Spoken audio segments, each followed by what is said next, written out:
Film gangs of Wasseypur में मुरागा करके मशहूर हुए दीपक ठाकुर ने भोजपुरी फिल्म और गानों के गिरते स्तर पर इंडस्ट्री के शीर्ष कलाकारों पर निशाना साधा।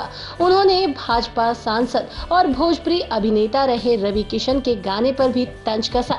खेसारी लाल यादव, पवन सिंह पर निशाना साधते हुए दीपक ठाकुर ने कहा कि भोजपुरी के सभी बड़े हीरो के दो चेहरे हैं। वो कैमरे के सामने जनता को तो भगवान कहते हैं, लेकिन बाद में वही जनता को काफी भला बुरा भी कह देते हैं। दीपक ठाकुर ने इंटरव्यू में कहा, आपको हिट होना है तो किसी भी चीज पर गाना गा दीजिए, इनमें सरकार को भी मिली भगत है। आप अगर चाहते हैं कि अश्लीलता हटे तो आप क्यों नहीं लाते कोई कानून। जब देख रहे हैं कि लोग नहीं सुधर रहे तो चाबुक चलाएंगे ना आप, या फिर ऐसे ही चीजों को जाने देंगे।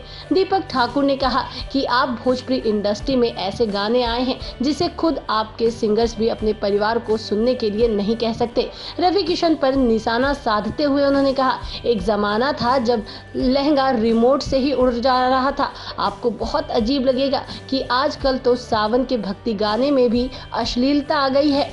रवि किशन ने हाल ही में भोजपुरी सिनेमा में अश्लीलता को खत्म करने के लिए एक कानून बनाने की मांग की। इस बात पर बोलते हुए दीपक ठाकुर ने कहा, ये हर बार सुनने में आता है। जी हाँ, लेकिन हर बार ये लोग झंडा बुलंद करते हैं कि अगली बात अश्लीलता फ्री कर देंगे भोजपुरी को, लेकिन फिर वही ट्रैक चल रहा होता है। सब कुछ बड़े ही लोगों से इसे आरक्षण मिल चुका है। उन्होंने कहा कि भोजपुरी के सभी बड़े अभिनेताओं के दो चेहरे हैं। वो बोले, आजकल हम देखते हैं कि वो लोग लाइव आकर के कहते हैं कि जनता भगवान है, हम आपकी बदौलत सब कुछ है। जनता भगवान है तो तुम भगवान को क्या परोस रही हो। जिस जनता को ये कैमरे के सामने आकर भगवान कहते हैं, उसी जनता को कैमरे के पीछे गाली देते हैं ये लोग।